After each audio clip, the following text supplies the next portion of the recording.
Right, hey guys, how are we doing? Back at another video from Mother's Basement, and today we are going to find out the ones to watch for fall 2024. The best anime. So we checked out Giglet's video going through the trailers, but Mother's Basement interestingly posted saying that he doesn't just watch trailers, he actually watches the episodes. So I don't know if there were some shots fired there, but I do appreciate the effort that he goes into to actually watch said episodes, because then you know you're getting recommendations from the actual show itself, not just previews. And I'm seeing ReZero here. Like, obviously, I hope he goes over the sequels that I am really looking forward to. And let's see which ones are actually worth checking out. With ReZero, Don Machi, Blue Lock, Bleach, Toilet Bound Hanako, Natsume's Book of Friends, MF Ghost, Shagri-La Frontier, SAO Alternative, Love Live Superstar, and more coming back, Fall 2024's anime lineup would have been absolutely cracked even without a single good new show. And it doesn't have a single good new show, it has a whole buttload. Oh, right, okay, I thought it was going the other way though. So I had my work cut out for me in my tireless quest to watch every new thing so you don't have to, even before catching COVID at TGS. Still, Damn. I fought through the pain and the headache and the fever and a whole other buttload of not very good anime to make sure I can tell you about every new banger and hidden gem that's out right now. Just like I do every season. Dan's obviously on the list, it's got to be. And all I ask in return is, if I help you find a new potential fave today, please say thanks by hitting the like button before you go watch it to ensure that YouTube keeps recommending my recommendations to you and others in need. Can't wait for check out Gun Girl as well. I'm going away again this weekend, so I will be actually watching anime when I get back. Unfortunately, while we used to get literally every new anime, that hasn't really been the case in the last year, especially with more and more great titles like Girls Band Cry and Thunderbolt Fantasy Season 4 slipping through the licensing cracks each season and forcing me to leave them off the ones to watch. We are deep in the heart of spooky season, but somehow the most prominent emotion in the air right now isn't fear, it's love. Our main list and bargain bin are absolutely packed with heartwarming rom-coms, even more so than they were this summer, but at least we can start out on a seasonally appropriate note with a horror story about scary space aliens and vengeful spirits fueled by ancient, undying grudges that's actually another rom-com. I was pulling your leg just now. It's so good. Honestly, the first 3 episodes are fantastic. That rom-com is called Don Da Don, and to be honest, it's probably anime of the year. Momo Ayase is an adorkable gyaru who's never had much luck with boys, in part because they tend to think her spirit medium grandma is weird and icky, and in part because of her very specific tastes. Her dream man is Ken Takakura, a hard-boiled international movie star who was a real dreamboat in 1950. And sadly, the first boy she finds who looks kind of like him and also wants to date her turns... I missed that reference. I mean, I know they say it a lot, but I didn't think to check who he was, so okay, that makes sense that he does look a little bit like him as well. Interesting. Thank you, Jeff. Out to be a royal douche, just like her friends warned her he was. To blow off steam after the big breakup, she decides to stick up for this friendless dork who's being bullied in another class, but then, yeesh, boys. He starts following her around school like a little kicked puppy because doing that made him think that she likes aliens and cryptids and UFOs and UMAs and all that other good occult shit, which he happens to be obsessed with. And which does sound like as good a distraction as any from her boy troubles, so she starts telling him about her cool grandma who fights ghosts for a living, and he starts telling her that's stupid because ghosts aren't real. He is an awkward fellow. Setting out to prove each other wrong, he goes for a test of courage in a haunted tunnel while she goes to check out an abandoned hospital said to be a front for alien abductions. And you already know from my preamble that they're both right, leading to her awakening some very cool psychic powers and him being possessed by a schlong-gobbling demon granny, which is where the story really pops off.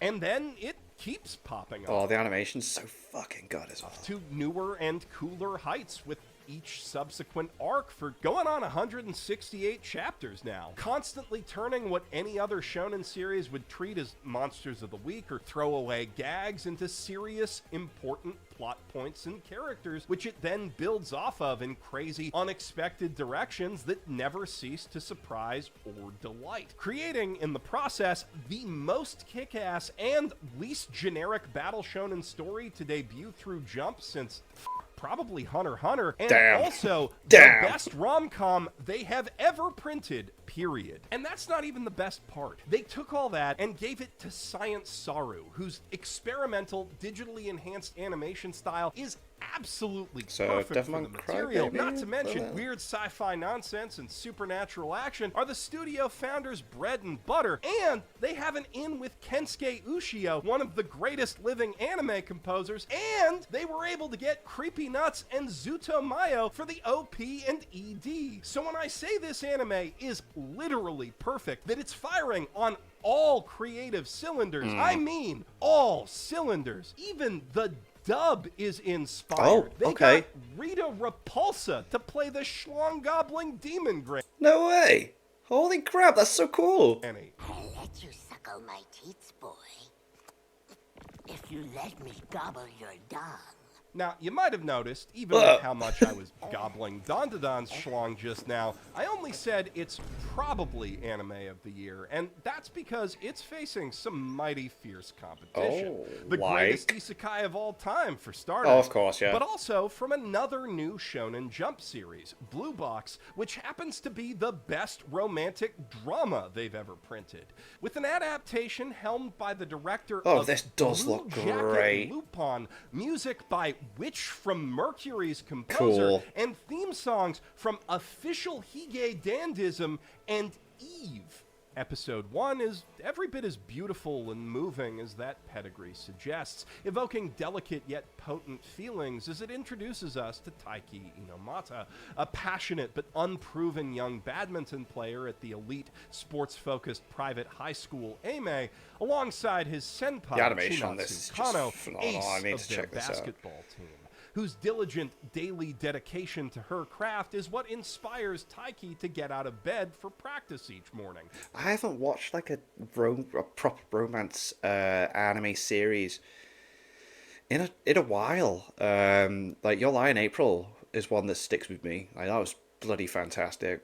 I'm trying to think, because there have been others. Oh, My Dress Up Darling. That's great. Like, My Dress Up Darling really surprised me and kept me hooked. I can't off the top of my head. I've probably watched a couple more, but like, you know, I'm very shonen. Let's go fight. Definitely not. Just so he can be alone with her in the gym for a few minutes and strive to be the best badminton badass he can be. That's not a joke. Don't let the frilly skirts on the balls fool you.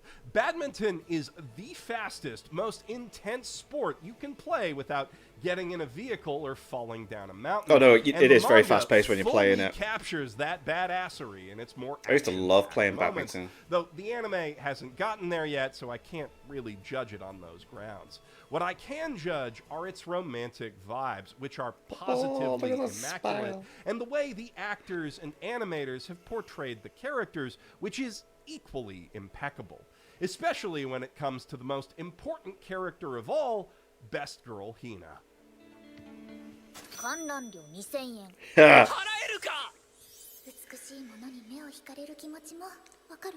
You're gonna love her, and the rest of the cast, and the show is gonna hurt you with that, I'm not gonna lie, but it's the good kind of hurt, the poignant adolescent angst that all romance enjoyers crave. Blue Box is the good shit. Some of the best shit since Dress Up Darling and Horimiya. Yeah, two shows that I have watched, yeah. On the other hand, Horimiya is the other one, yeah. Adult kind of angst. You know, the kind you get when you're trapped under a mountain of debt from the Yakuza and your stock portfolio's bottomed out before you're even out of college. But the doctor just gave you 2 years to live, so does any of that even matter anymore? Damn. Negative Positive Angler might just be the anime for you. Oh, the fishing one. Quick trigger warning, it does introduce its main character by demonstrating that he's the kind of perpetual fuck-up who can't even kill himself right, so if that's something you're sensitive to, it may not be folks with a dark sense of humor are going to absolutely love it, Right, though, as are might folks enjoy who this, love though. zany, personality-packed animation, courtesy of the director behind Tanya the Yo. Evil Punchline, plus folks who enjoy the great OSTs of Nisekoi and Bocchi the Rock. And, most importantly, folks who love fishing, because that's what this anime is mostly about. Gorgeously animated, highly technical lure fishing, and what drives a man to stand out in the cold and wet for hours and hours just waiting for literally anything to happen. And not gonna lie, a big part of it is that loan shark thugs can't really get you on a breakwater, but there's also some cool people hanging out on that breakwater, and when things do happen for the briefest of moments, it makes Tsunehiro feel alive again for the first time in as long as he can remember, reminding him of what it feels like to be connected to the cycle of life and death. And if you remember that beautiful animation I was talking about a second ago, it captures that feeling in particular masterfully. So there's definitely more on offer in Negative Positive Angler than just the pitch black humor. The whole thing strikes me as quite profound, to be honest, which comes as no surprise given that this original anime shares its head screenwriter with Frieren. Though to be clear, as a black comedy connoisseur, this is some of the best I've seen since Welcome to the NHK, and that is about as high a compliment as I can pay an anime.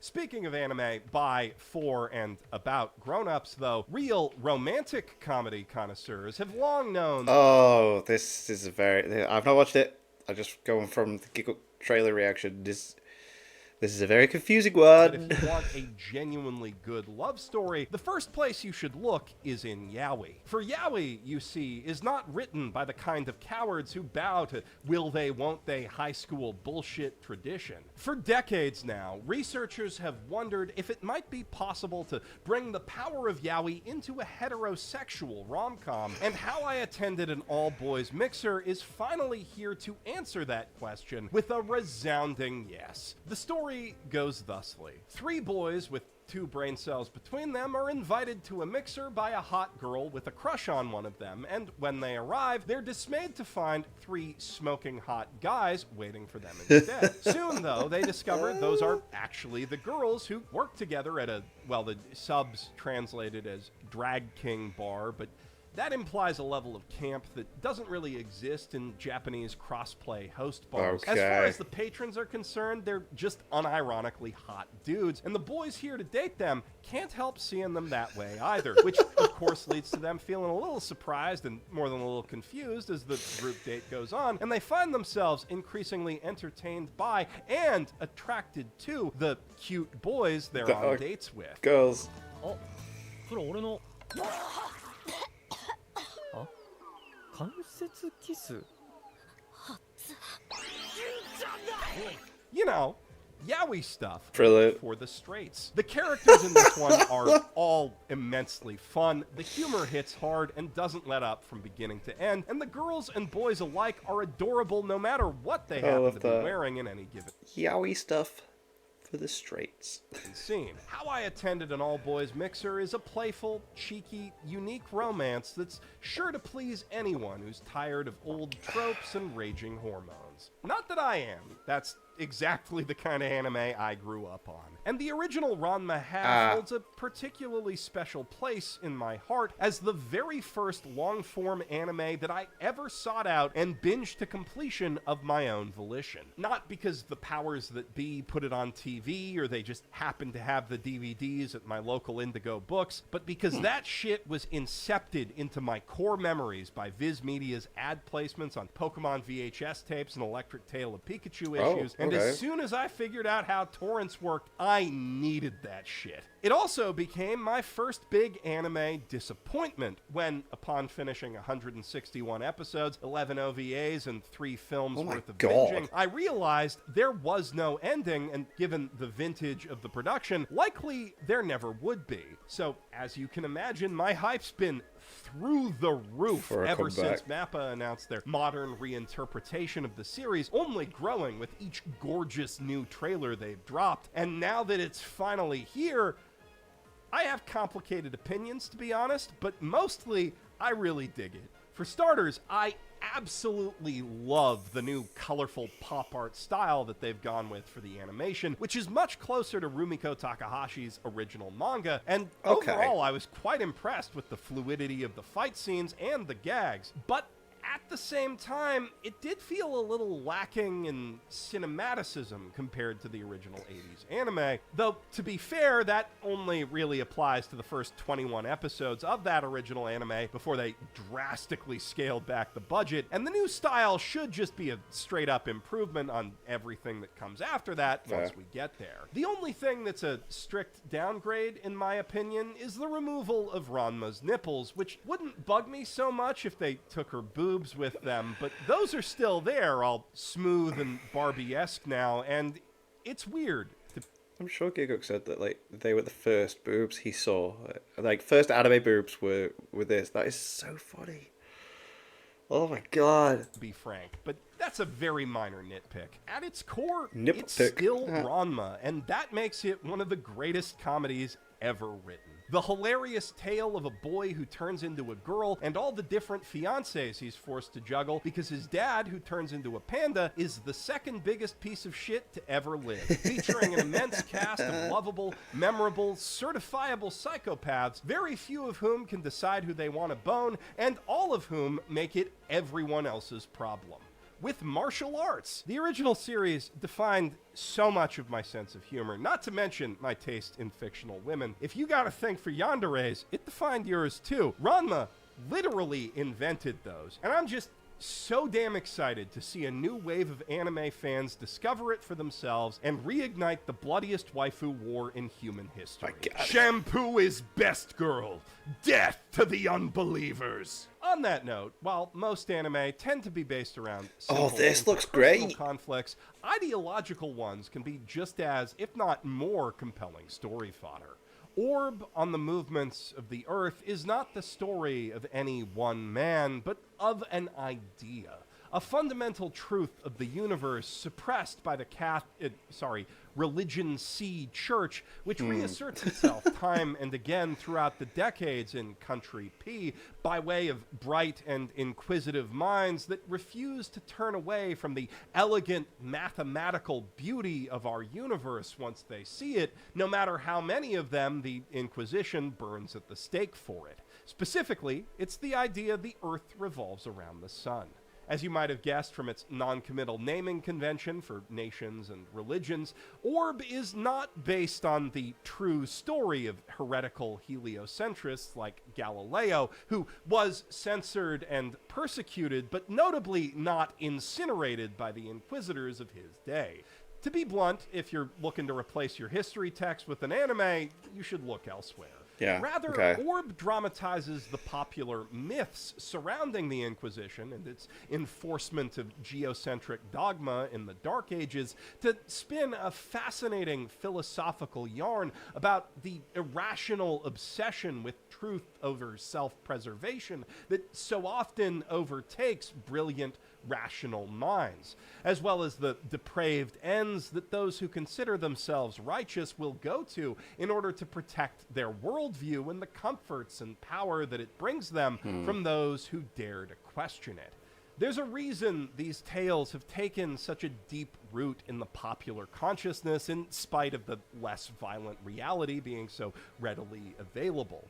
These stories of passionate truth-tellers asserting the reality they see, even as the world screams at them that they're wrong, speaks to something fundamental in the human condition. And certainly there is potent drama to be found in watching a brilliant mind turn its faculties toward hiding the dangerous beliefs that its innate insight refuses to let it reject. In watching this anime's hero Rafal toss away the comforts of a theologian's life spent pretending at a higher calling for earthly praise in favor of really pursuing a higher truth. So personally, I don't begrudge the lies that Orb echoes about the past because there is so much truth in what it has to say about people in the present. Anti-vaxxers, not you. I know some anti-vaxxers are hearing me say that and thinking, oh, he's talking about me. Not you. Not you. If you're a fan of seinen dramas Vinland like Saga. Vinland Saga, this may well be your sleeper anime of the season. Sick. And if you're into that sort of thing, I also heartily recommend checking out Trillion Game, a seinen comedy from the writer of Dr. Stone and the artist of Crying Freeman that follows a confident and charismatic bullshit artist and a meek but elite software engineer as they team up to build a startup and win capitalism by acquiring at least $1 trillion with the power of friendship. Friendship plus the unparalleled spine-hugging ergonomics and fart-venting efficiency of a Herman Miller Aeron. Which may sound like a ridiculous thing to spend all $1,500 of your life savings on, but I can personally attest is the single most important investment that a human being can make in their home office, and the one thing I miss most from our life back in Canada. Screw our cats, that chair is everything. What was I talking about again? Right, Trillion Game. Yes. Impeccable taste in office furniture aside, the show's portrayal of business strategy and economics is a little shaky, to say the least, as anyone familiar with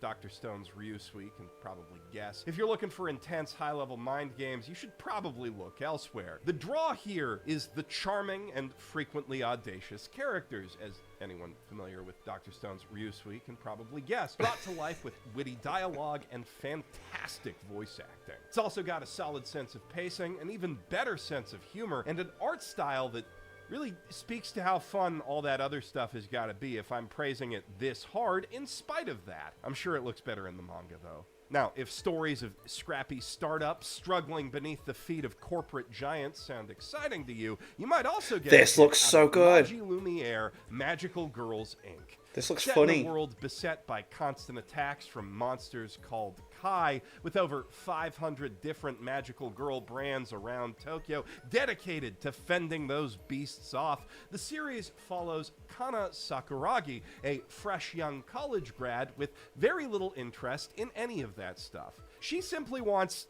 any job she can get, preferably one with nice benefits and a secure career path. And to that end, she's taken to meticulously researching every big corporation she interviews for, to the point she often knows more about the companies than the people running the interviews, though so far that's left them more creeped out than impressed.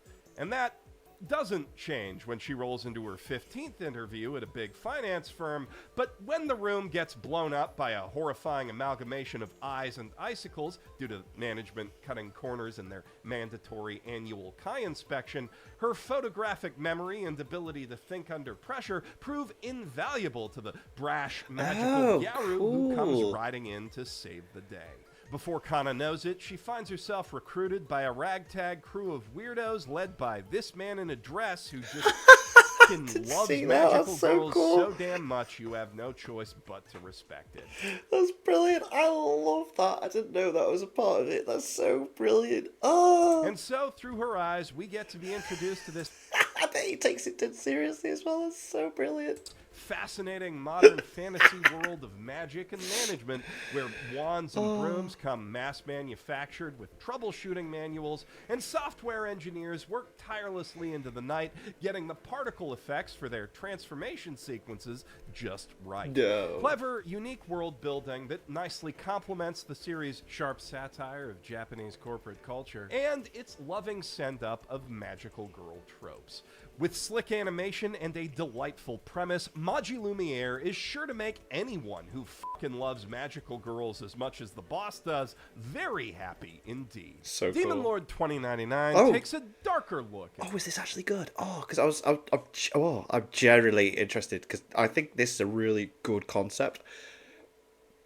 The Let's find idea out. of a capitalist society built on the power of magic, as it introduces us and the titular demon lord Veltal, who gets reincarnated 500 years after a hero kills him, to the cyberpunk city of Shinjuku. I love this A concept. sprawling dystopian metropolis surrounded by lawless wastes and ruled by a ruthless megacorporation led by the demon lord's own disgruntled disciple, Marcus. 80 years ago, a mysterious calamity fused their fantasy world with our our regular one. And in the interceding decades, the blending of science and magic has revolutionized the way we live, the way they cast spells, and the way the boot of capitalism stomps down on all our necks. In fact, the back of the neck is where everyone has their Ishimaru Heavy Magic Industries Familia device installed, which allows them to instantly cast any spell they can imagine with a single thought, rendering Veltal's previously quite impressive incantation-free magic abilities laughably slow by modern standards. Forget taking down the new CE Mao. Veltal can't even beat up random street thugs anymore. And with his woefully outdated education, he's nowhere near as qualified as even other demon lords in similar situations to get a job, say,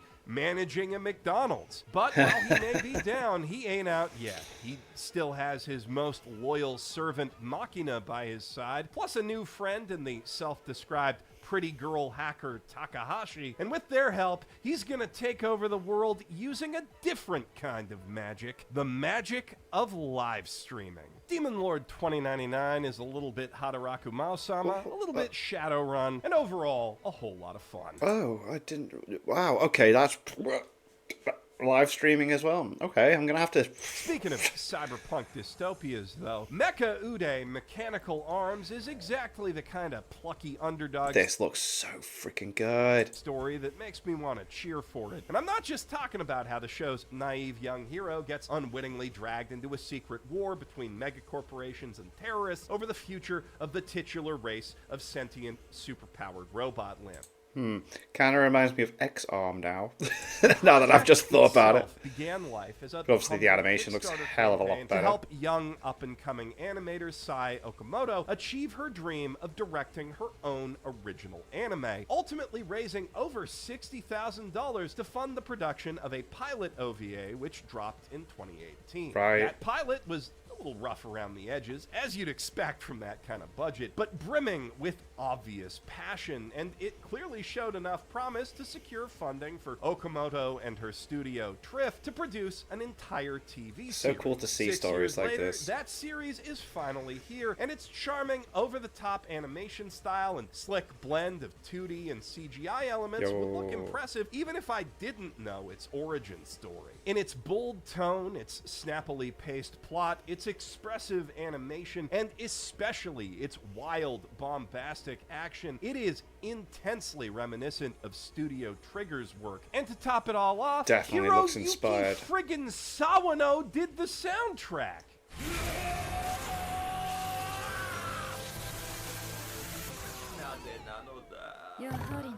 The story's your basic shonen fare in many respects. A meek, helpful kid slowly awakening his inner badass after a chance encounter with the aforementioned super fighting robot arm causes him to butt heads with various colorful characters, including a malevolent rival who hates friendship and a cute redhead who seemingly wants to be friends, but her latent psychopathy kind of gets in the way of that. But it plays those old tunes with the same passionate energy as the all-time classics, filling that Gurren Lagann-shaped void in my heart in a way that few things but authentic Trigger-produced anime can. With Dan Da Dan being almost literally perfect, Blue Box tugging at my heartstrings with every second, Orb being profoundly thought-provoking, and ReZero being more ReZero, I can't exactly say that Mecha UD is the best or even my favorite show of the season, but it is the one that I'm personally pulling for the hardest, because I strongly believe the industry needs more original passion projects. Yeah, definitely. Like, if you believe the same, or you just want to have a fun time watching some cool-ass fights, you can check it out on Crunchyroll. Nice. With that, we've reached the end of the main list, but before we dive into the bargain bin, I want to take a quick sec to talk about two very cool new anime that I wouldn't typically touch on. Was it the Gundam one? Spin-offs of established franchises, and generally I think if you seen enough of the original thing to want to watch a new thing, my recommendation isn't going to help you either way. But these two are kind of special cases that deserve a special spotlight. Firstly, Dragon Ball Daima is a return to form for the legendary Shonen Battle series, both in the metaphorical sense that it's about Goku and pals going on adventures through a crazy new land, the Demon Realm, to collect more magic wishing balls, and literally in that it returns Goku to his original animator-friendly form as a little guy who goes around. Kind of like... Sure, I liked the opening episode. Thought it was good. I mean, a lot of it was recapping Z, but I did not mind. I said this, like I've said this already. I appreciate that they took the time to reanimate everything in the recaps. It wasn't just showing clips from the actual Z anime. The effort was there. GT did, except this time all his friends have also been de-aged to adorable first graders as part of a plot by the scrawny, paranoid new Demon King who took over after Dabura got cookie-fied to neutralize the potential threat of the guys who beat up Majin Buu. The other thing that sets Daima apart from GT, and Super for that matter, is the fact that its original story and characters were all conceived and developed by the late, great Akira Toriyama himself, which makes this one of the last projects he ever worked on before his untimely death earlier this year, and quite possibly the last thing he ever finished. And so far, it's a hell of a swan song with a great sense of humor and really impressive animation. So while I'm generally of the opinion that Dragon Ball still doesn't need any more sequels, for Daima, I'm happy to make an exception. And also, I think it's pretty neat that it's running alongside Ranma, which was one of the other things that kind of kickstarted the whole that is interesting craze to begin with. Just kind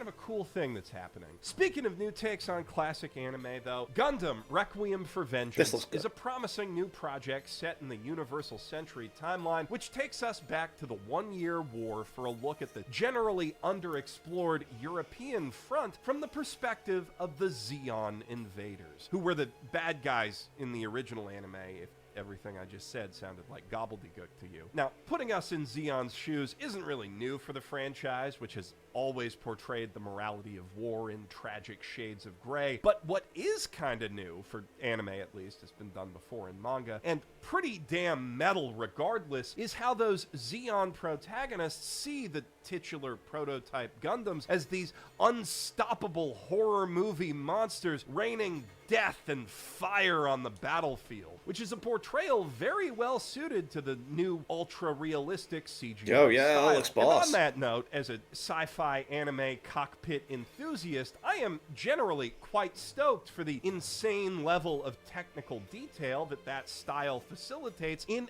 every mech we see throughout the series. A little less stoked on how the humans look in that style, if I'm being honest, but that'll be a minor complaint so long as the story turns out good and the battles are as intense as the trailers make them seem. I haven't actually seen the show yet, since it's not out yet. I'm really excited for it, and I hope I don't end up eating those words. Speaking of shows that'll make you look at badass combat robots differently, though, the first item in our bargain bin, You Are Miss Servant, is basically a straight-up ripoff of the classic Gainax ecchi comedy Maharomatic, only with a clumsy, naive ex-assassin inexplicably volunteering to clean up a lonely teenager's house, rather than an impossibly competent alien-fighting android who's allergic to horny. Which I'm not complaining about, to be clear. It's been 22 years since Maharomatic. Holy f***, I'm old. And frankly, it's about time we got something new in the same vein, especially something this gorgeous and funny. I was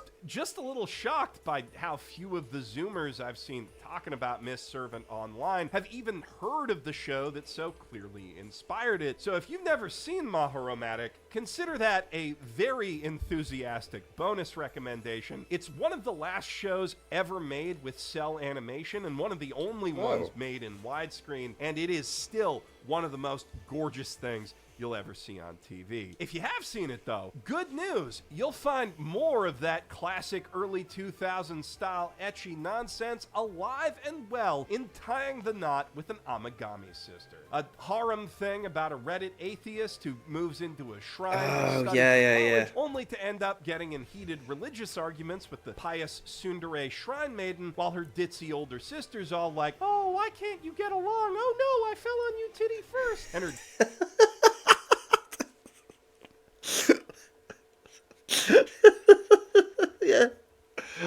dirty-minded younger sister's all like, "You're such a pervert, aren't you? Oh no, I fell on you titty first." And then the head priest, who's also their grandpa's all like, "I've decided that you're engaged to one of them now. Your choice, which one?" So Yeah, it's one of those. Pretty decent one of those, with some very nice animation for the parts without titties even, but not quite nice enough to shake the feeling you've seen it all before. Oh my God. Now, 365 Days to the Wedding is a love story. Oh, this looks cool. This is when they're pretending to not be married, but then catch feelings along the way. Story I guarantee you haven't seen before, about two single, socially awkward travel agency workers who must pretend they're getting hitched after their boss announces that one unlucky, unmarried employee is gonna win a mandatory promotion to manage their new branch in Alaska next year. It's an unlikely match. Her favorite thing is quiet time with a nice map, while he mostly enjoys the company of his cat, and they plan to break it off before things go too far. But when their co-workers get super excited about the whole thing, prompted by their boss who's super suspicious, they start having to fake it so hard they might actually make it in the end. If you're looking for more quirky comedies, Acro Trip follows a hardcore otaku fangirl of a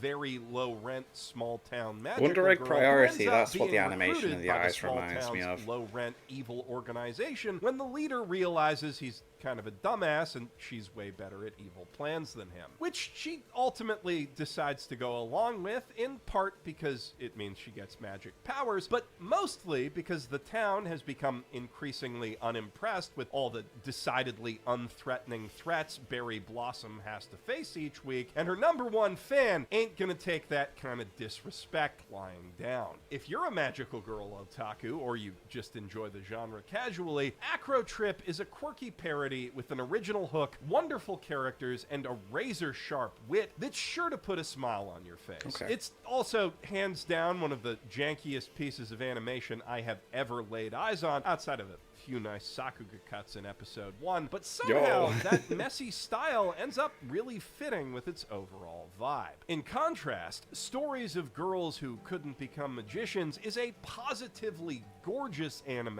about girls and boys, I'm not sure where the title excludes them, at this magical high school who right, okay, flunked yeah. out of the actual magic course and were forced to settle for a more mundane lesson plan, which has kind of a dull plot and forgettable characters, if I'm being honest, but the art style is so good Yeah, this looks that cool. it absolutely carries them. It does a better job than damn near any other anime I've seen of making its world look like a physical drawing come to life. Yeah, and yeah, that okay, alone yeah. is worth watching. It does look at like it's least on the paper first moving. episode. Though with that world being a paper-thin mashup of Little Witch Academia and Witch Hat Atelier, the art style does only go so far. On the flip side, I found myself pleasantly surprised by the depth of world building in Goodbye Dragon Life, which is one of them things about a really powerful magic guy who gets reincarnated as a regular guy and then pretends he's not overpowered while he goes on adventures and stuff. In this case, the guy being a lonely dragon who was betrayed and murdered by humans thousands of years ago. An above-average amount of thought clearly went into the genealogy of monsters and the magic ecosystems that make up this world, not quite on a dungeon meshy level, but still very impressive, and the characters are quite likable and distinctive to boot, though it is a little bit hard to get over the main character being named Dolan. For a different take on fantasy anime cliches, you could also try Let This Grieving Soul Retire, the tale of an ordinary adventurer with no special powers who's actually ordinary this time. Guy doesn't have any secret overpowered ability that everyone overestimates. His childhood friends are insanely overpowered, but they all drastically overestimate him. And the more he says, guys, I almost died back there, I really don't think I'm cut out for this, the more convinced they become that his remarkable humility makes him the only man who could ever lead their party and also all the other elite parties under their top-level clan. Oh, wow. So until Imagine the day having that someone someone finally lets him believe he's quit, so he's forced hard. to use every dirty trick in the book and a whole mess of top-level magic relics that he bought with his share of the party's money that he doesn't really deserve, just to stay alive.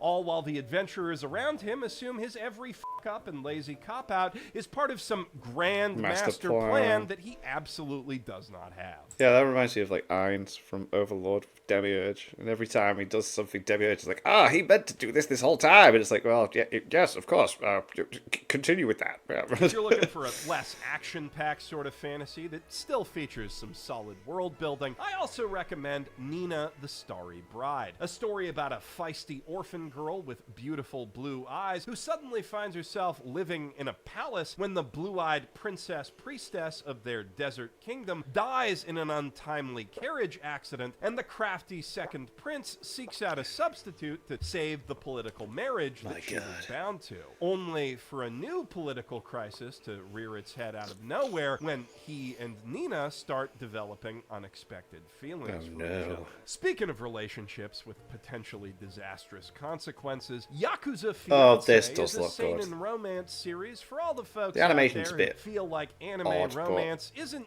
nearly go for it. toxic enough these days. Following a sweet young lady from an Osaka Yakuza family as she moves to Tokyo to marry another Yakuza heir who seems like an equally sweet guy at first, only to get bored with her and reveal his up bad boy side. Damn. So, with her grandpa's blessing, she vows to get revenge by making him fall for her and crushing his miserable heart within the year by becoming exactly the kind of stone-cold psycho bitch his masochistic psycho heart would craved. want. And then Right. 好きだ俺の人生めちゃくちゃにしてっていうか惚れたし正直立った suffice to say, I will have more to say about this one in the hottest trash. On the Yeah, surface, okay, Kinoko sounds like Inu it. Mushroom Dog Oh, this looks like your cute. typical goofy cartoon this looks so mascot cute. thing designed to move a whole load of merch. And make no mistake, when the giant Kinoko Inu plush comes out, I am gonna buy at least 12 of them. But the show itself has a little more to it than that, dramatically speaking, with the titular Mushroom Dog only appearing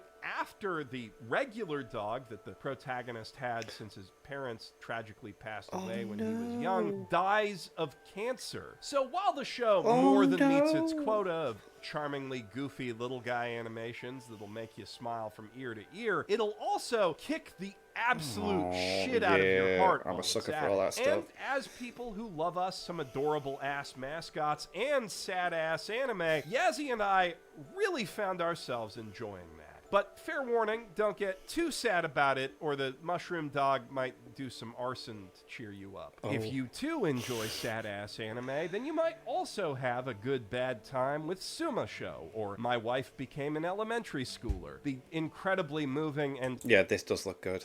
Like, we went over this in the Gig Up one. Like, this does look like an emotional kind of tragic story of a dead Just a shame the title is what it is. mom who reincarnates in the body of a 10-year-old to help her husband and daughter finally move on from the state of mourning that they've been stuck in for the last decade. Though personally, I'd recommend reading the manga over watching the anime, as the adaptation cuts a lot of connective tissue and character development that ends up making it feel a little bit rushed. Still good, but the manga's a whole lot better. Anyway, that's all the anime recommendations I've got for you today, unless, of course, you missed my recent list of great short horror anime Ooh, for your I do want to. I was gonna